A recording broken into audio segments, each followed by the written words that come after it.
just see what it looks like. It looks, you're so sun-kissed. It's so pretty. It's just like the right shade of red, but not too pinky that you look like oh, like they're a little sunburned, but it's like, oh, like you've been in the sun, even though I haven't.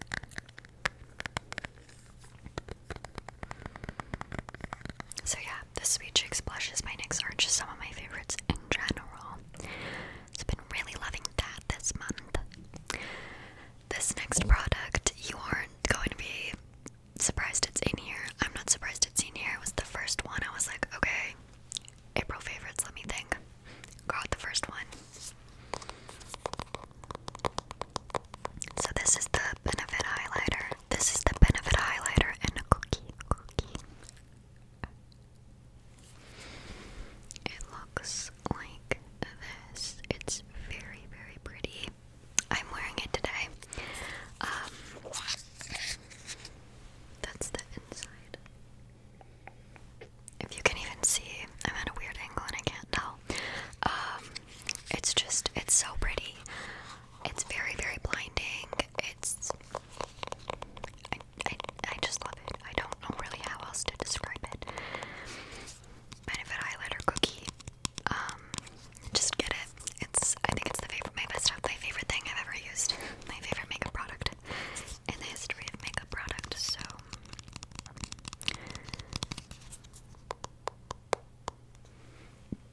I have it on my cheeks, I have it on my nose, and I have it in my inner corner. It's so pretty. I feel like if you're medium to medium dark, you can definitely pull this off. So if you're like deep dark, obviously it wouldn't work, but it would still look really, really pretty on the eyes. So, well, I shouldn't say obviously, it would just probably give you like a gray cast, I'm assuming. So, but Benefit cookie.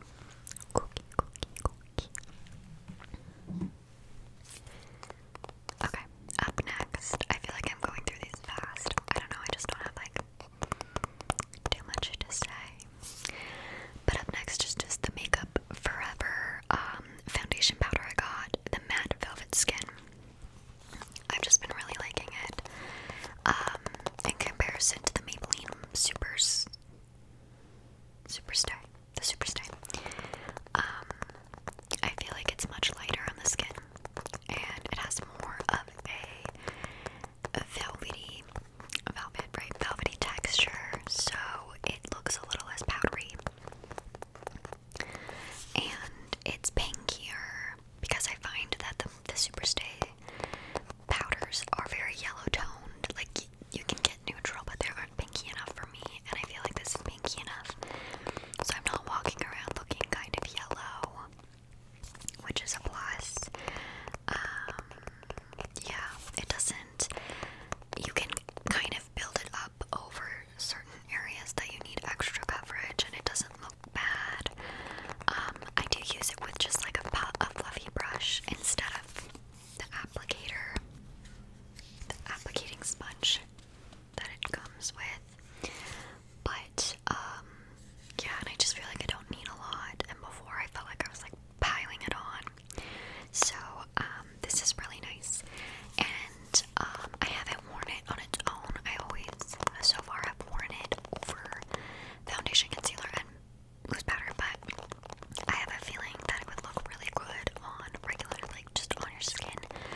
But I'm going to try that out in the future, like on a day where I'm just kind of in a hurry. I have like somewhere to be, and I'm like running late or whatever. I'm gonna try to just put this on with primer and skincare, and see how it goes. So I really like this, and it's meeting my expectations, which is always a plus when you buy makeup, like that it's just doing what you wanted it to do. So yeah, I also have the shade R230, if you're wondering. Yeah, so this has been really good if you're looking for a higher end foundation powder. I like this one, and I'm glad I picked it up instead of the MAC Studio Fix or Fit Me or whatever. The MAC one, I don't remember what it's called.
looks so good on my nose.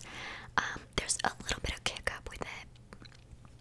Like, it's a little powdery in the pan, but that's never overly been something that bothered me too much. Except for it's way different story compared to like the Anastasia Beverly Hills palette fiascos. It's not that bad, so I'm cool with it. It's just a really, really good shade for me personally, and it just makes contouring so much easier. And it looks really good on my nose. Because sometimes when I would contour my nose before, it would look funny from the side, but I feel like this is really like, it's cool enough for my skin tone now, because I'm a neutral pink. I have such an edge on my nose. Oh my goodness. Anyways, this contour powder is really good. I've only used the bronzer, the light medium bronzer, and I didn't mind it. It's a little orange for me right now, so I'm thinking when summer comes around it'll work better.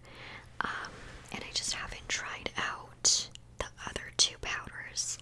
I just haven't gotten to these two yet, the dark medium bronzer and the dark medium contour, but I plan on it. So yeah, I've really liked the stack. It's also really easy to store compared to like a whole palette. This is easy. This is really good. And I like the mirror as well. I've been using it quite a bit, but sometimes I have to use my ancient Tarte blush compact that doesn't even have blush in it anymore. It's just, habits can be super hard to break. So yeah, I really like the Smelt stack. If you were wondering, I do recommend, but it is a little expensive for me to only really be using the one shade. But I know for a fact that this will come in handy. It's a brown powder.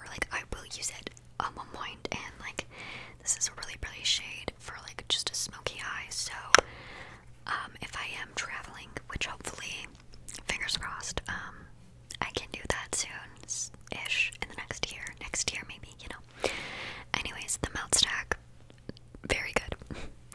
Okay.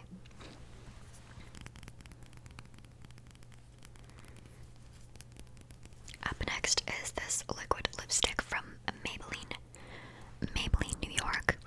It's a Superstay Matte Ink in the shade Hazelnut Hypnotizer. I don't know why, but I have been reaching for this shade a lot.